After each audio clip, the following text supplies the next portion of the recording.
요한복음 16장 16절에서 20절까지 말씀입니다. 요한복음 16장 16절에서 20절.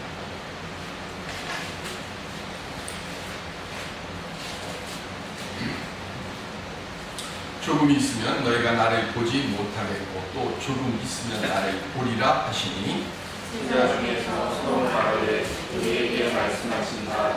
조금 있으면 나를 보지 못하겠고 또 조금 있으면 나를 보리라 하시며 또 내가 아버지께로 가니라 하신 것이 무슨 말씀이냐 하고 또 말하되 조금 있으면이라 하신 말씀이 무슨 말씀이냐 무엇을 말씀하시는지 알지 못하노라 하거늘 예수께서 그보자 말하시고 이르시되 내 말이 조금 있으면 나를 보지 못하겠고 또 조금 있으면 나를 보리라 하므로 서로 묻느냐. 내가 진실로 진실로 너희에게 이르노니 너희는 혹하고 애통하겠으나 세상은 기뻐하리라. 너희는 근심하겠으나 너희 근심이 도리어 기쁨이 되리라. 아멘. 주 안에서 형통하실 것입니다. 소리하시기 바랍니다.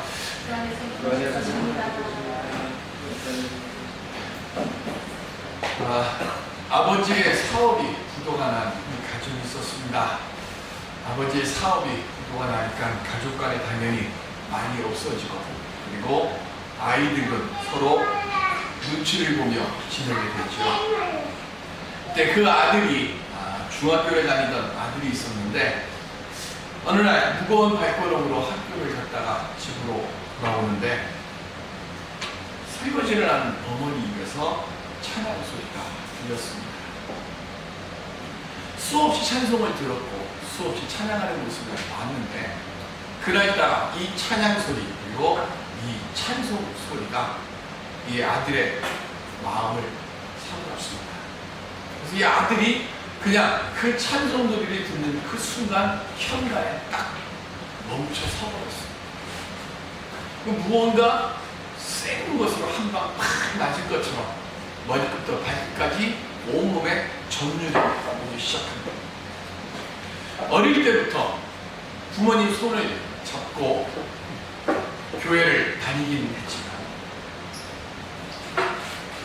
이때 처음 하나님이라고 하는 분에 대해서 그 마음속에 내가 하나님을 찾아야 되는구나 하는 생각을 떠오르게 했고 그리고 자기 방으로 들어가서 처음으로 아버지를 위해서 그리고 가정을 위해서 간절히 기도를 드렸다고 합니다.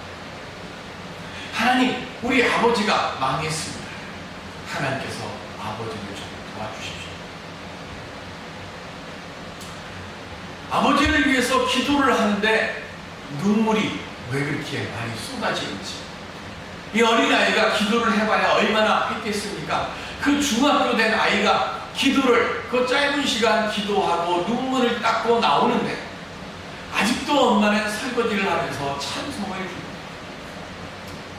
옛날 같으면 들어올 때 엄마 저 학교 왔습니다 하고 소리를 쳤었지만 지금은 집안이 온통 망했다고 하는 이것 하나 때문에 힘도 빠지고 기운도 빠지고 그래서 드나들면 인기척도 없이 사라지고 그렇게 드나들었던 그 집 생기라고는 전혀 찾아보지 못했던 그 집에 어머니 찬송 소리가 들리고 아들이 기도하고 나온 뒤에 그때 그 집을 다시 바라다 보니까 삶의 상황의 모양은 하나도 안 변했는데 내가 기도하고 나온 뒤에 그 집을 보니까 망한 집 같지 않은 기쁨이 넘치더라는 겁니다. 그리고 그 마음속에 이 어린애가 걱정을 해봐야 얼마나 했겠냐만 이 아이의 마음속에서도 걱정이 사라지기 시작합니다. 그리고 아버지는 몇 년 후에 재기를 했고 그리고 아들은 믿음이 점점 자라서 장로가 되었다고 장로대회에서 이 장로님이 간증을 하셨습니다. 성령 체험을 하게 되면 우리 마음속에 기쁨과 평안이 함께 임합니다.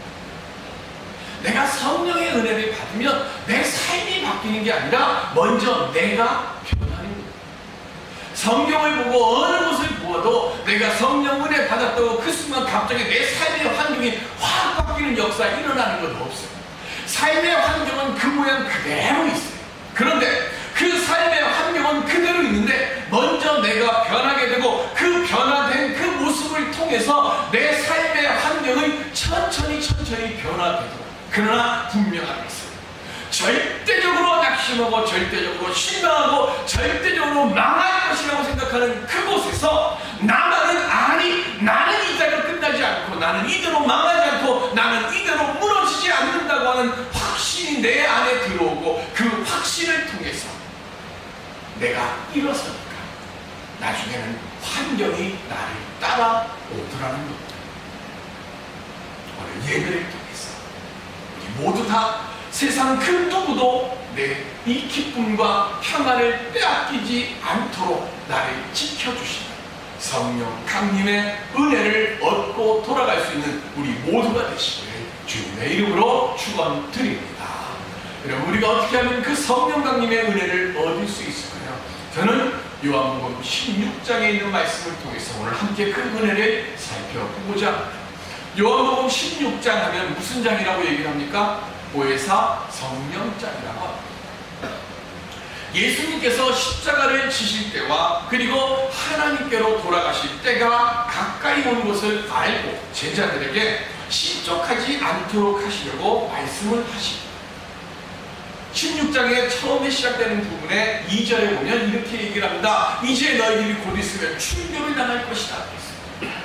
우리는 출교 당한다는 것이 뭐 그렇게 심각할까 이 생각을 하는데, 유대인들은 디아스포라 돼서 전 세계로 흩어져 갈 때도 그들이 10가족만 모이면 제일 먼저 하는 게 뭐냐면 자기들이 살고 있는 마을에서 가장 중심된 곳, 가장 찾아오기 쉬운 곳, 어느 곳에서나 바라볼 수 있는 그곳에 회당을 짓습니다. 그리고 그 회당에서 예배를 드려요. 그러니까 유대인들이 사는 곳 어느 곳에든지 간에 무엇이 있어요? 회당이 있는. 그리고 그 회당에 들어가서 그들이 하나님의 말씀을 함께 묵상하고 하나님께 예배를 드립니다. 그리고 그 예배를 드리는 것에서 예배만 드리는 것이 아니라 그 마을에 사는 모든 일어나는 대수사의 일들을 다 이야기를 합니다. 미국으로 이민을 가면 모든 사람들이 한국 땅에 살고 있을 때는 예수를 안 믿다가 미국에 가면 전부 다 교회를 나가요. 물론 믿음이 생겨서 교회를 가면 너무 좋겠지만 그 중에 반 이상은 믿음 없이 그냥 교회를 갑니다. 왜 교회를 갑니까? 교회를 가야 그 이민 사회에서, 미국 사회에서 어떻게 살까, 어떻게 살아가야 할까, 이런 모든 정보를 그 미국 이민 교회에서 듣기 때문에 그렇습니다. 마찬가지로 유대인들도 그들의 삶의 모든 일어나는 일들은 그 회당에서 다 이루어져요. 야, 누구네 집이 좀 어렵대. 그러면 그래, 이리 와봐 하고 여기 이런 일자리가 있는데 너 가서 거기서 일 좀 해라. 이런 모든 일들. 그래서 약한 사람들을, 어려운 사람들을 돕고 그들을 일어서도록 도와주는 그 모든 일들이 그 회당 안에서 이루어져요. 그런데 유대교에서 출교를 당하게 되면 회당에 가지를 못해요.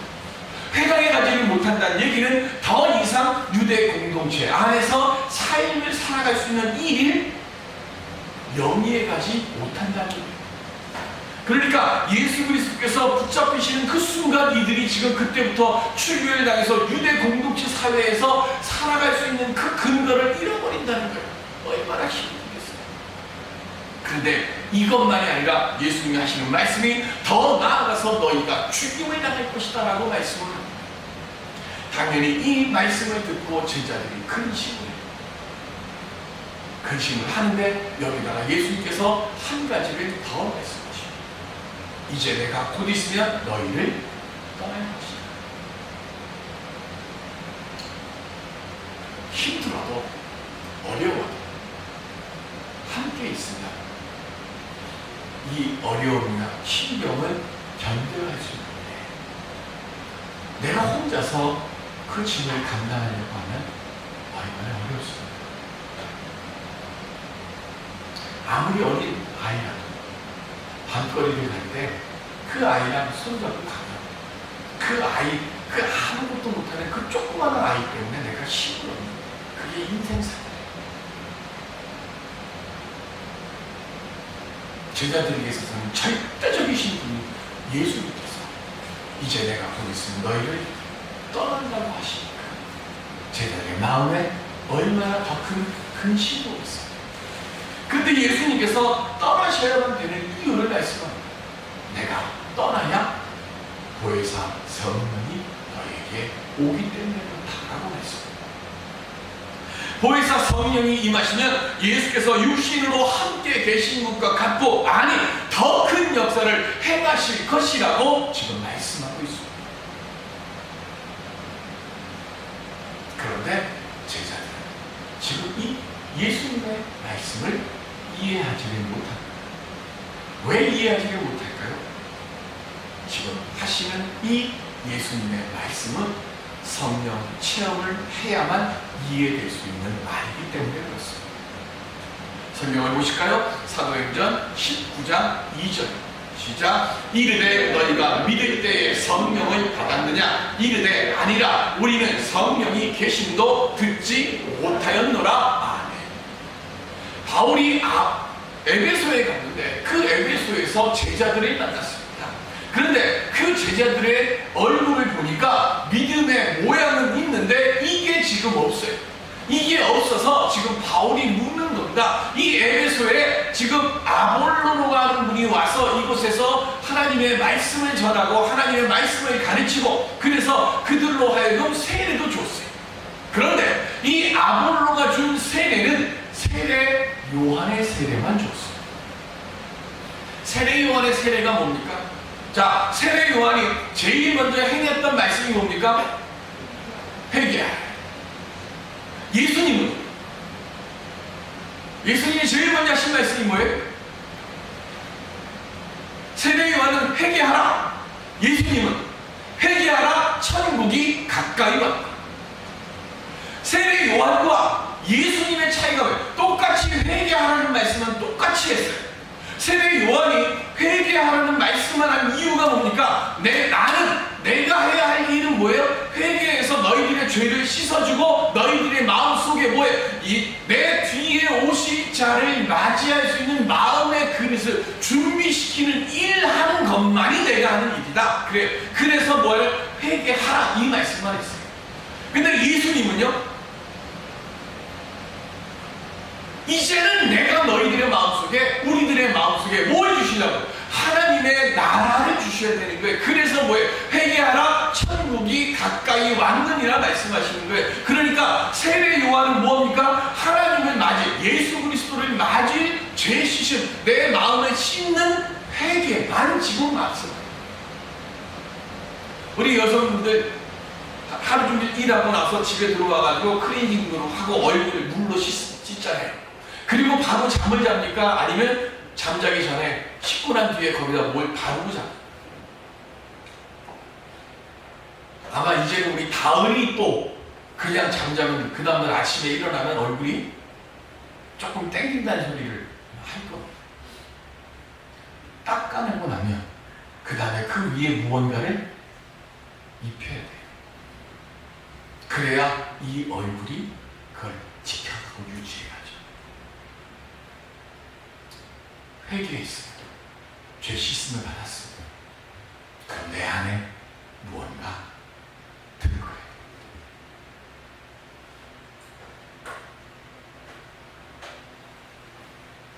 그런데 에베소에 있는 제자들은 하나님의 말씀만 들었고 세례 요한의 세례만 받았습니다.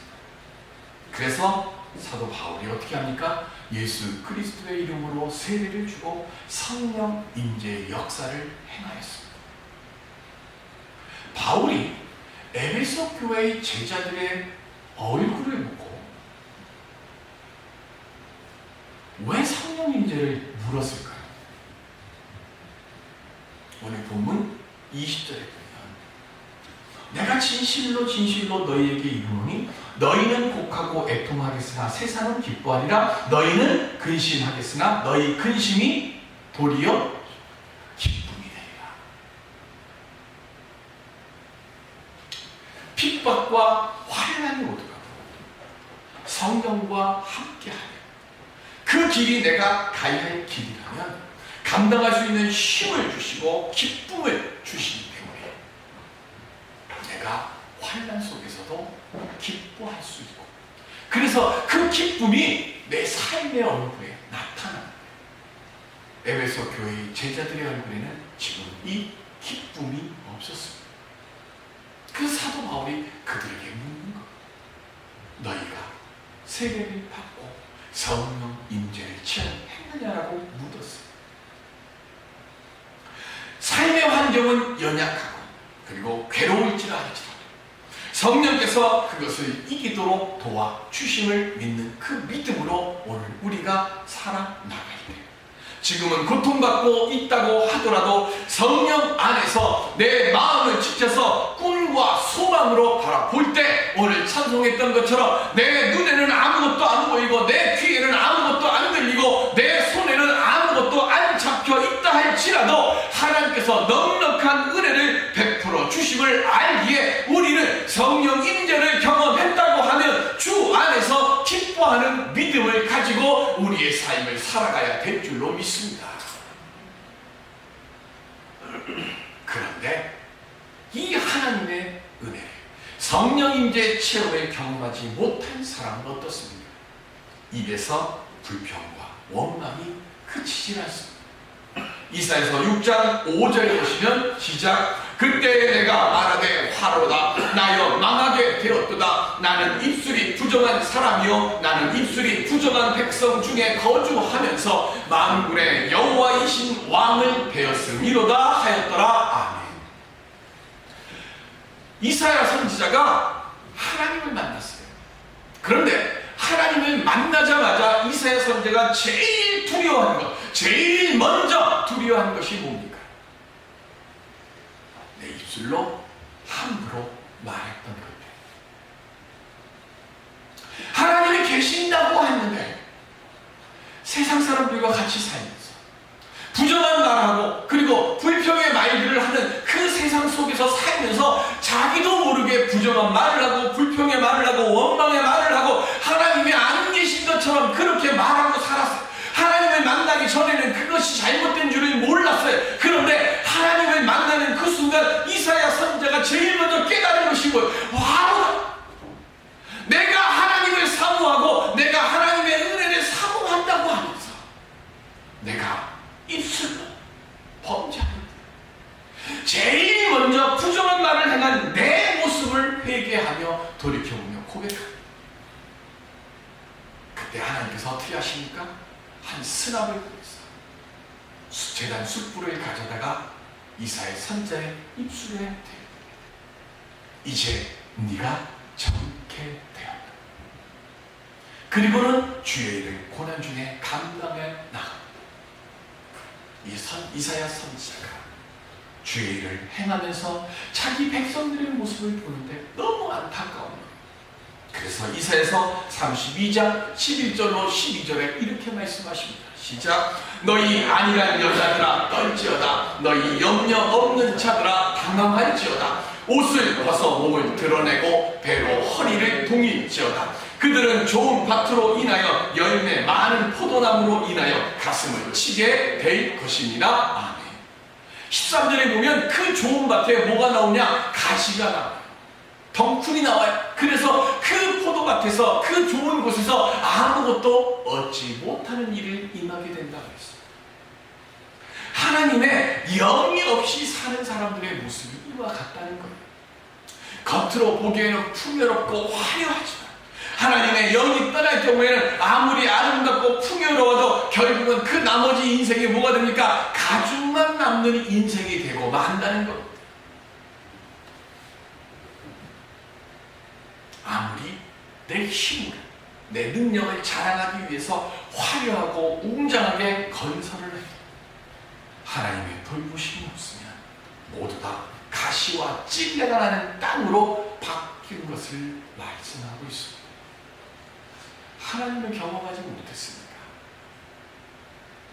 그냥 내가 산 삶이 좋은 줄 알고 나의 문단 가졌고 남들보다 잘났다는 이야기 듣고 하니까 그 칭찬에 그냥 어깨가 으쓱으쓱하면서 계속 하나님 없는 삶, 하나님 안 계신 삶을 살면서도 그것이 잘못된 것인지를 몰라요.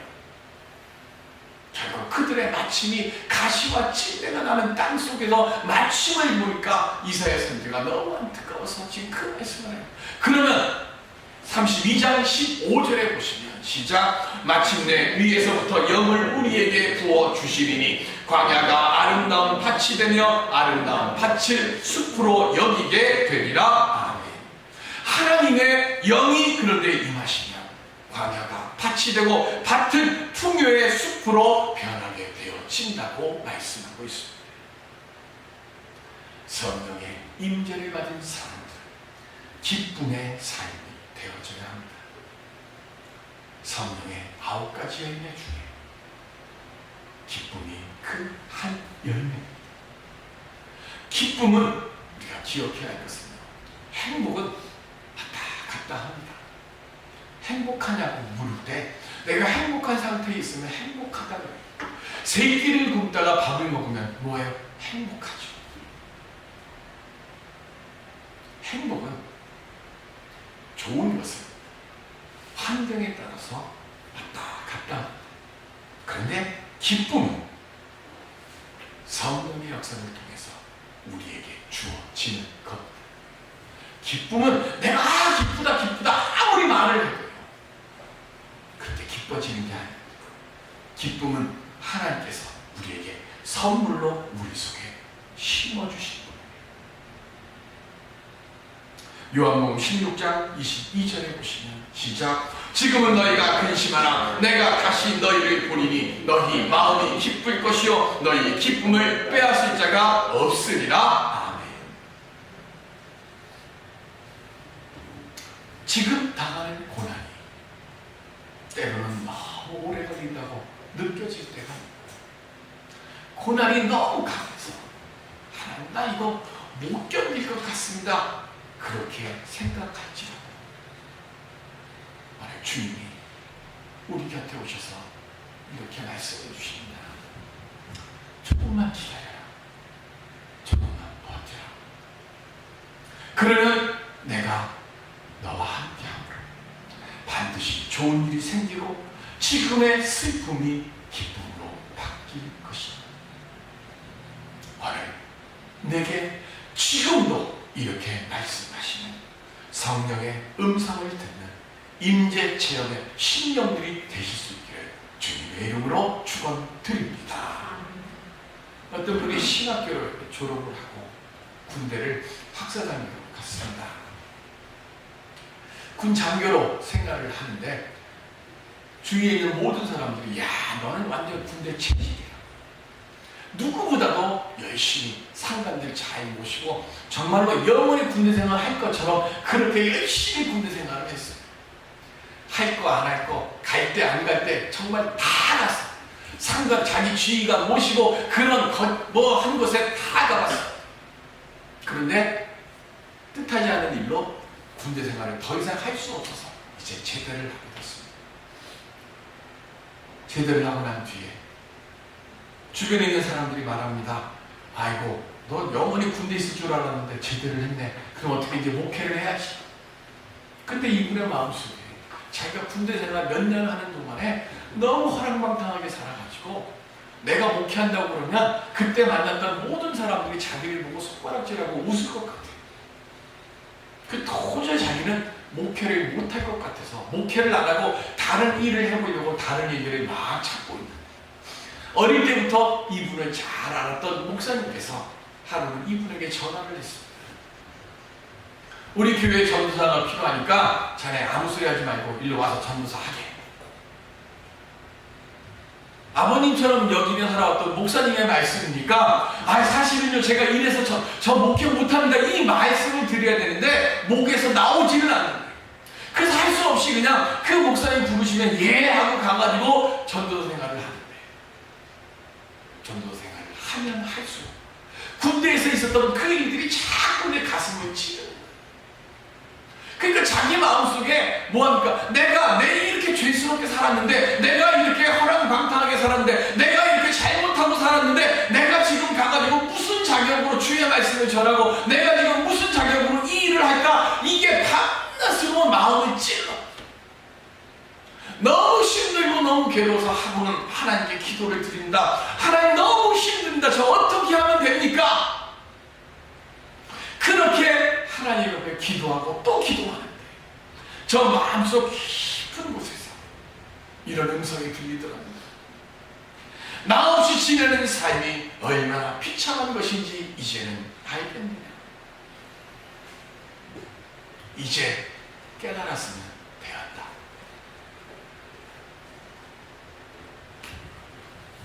하나님께서 내 모든 죄를 다 씻어주셨다는 사실에 첫 번째 감사였고, 두 번째로는 이렇게 자격 없는 나를 다시 일으켜 세워 주셨음에 감사했습니다. 그러면 그 이후부터는 어떤 자리에 있든지 어떤 모습으로 있든지 얼굴에서 기쁨이 떠나지 않고 모든 일들의 감사와 그리고 기쁨으로 그 모든 주어지는 일들을 행하여 가고 있다고 합니다. 제자들은 성령을 체험하기 전에는 근심과 염려, 두려움이 가득한 삶을 살았습니다. 그래서 그들은 예수님께서 붙잡히셨을 때 모두 다 뿔뿔이 흩어졌고, 예수께서 구원하셨을 때 근심과 두려움과 염려로 벌벌 떨며 그들끼리 모여 있었습니다. 아직도 그들은 보혜사 성령의 가르침을 깨닫지 못했습니다. 언제 이 제자들이 변했습니다. 오순절 성령 체험의 역사 후에 이들이 바뀌었어요.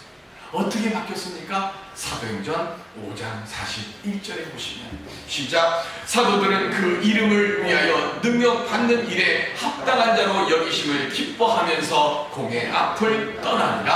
아멘.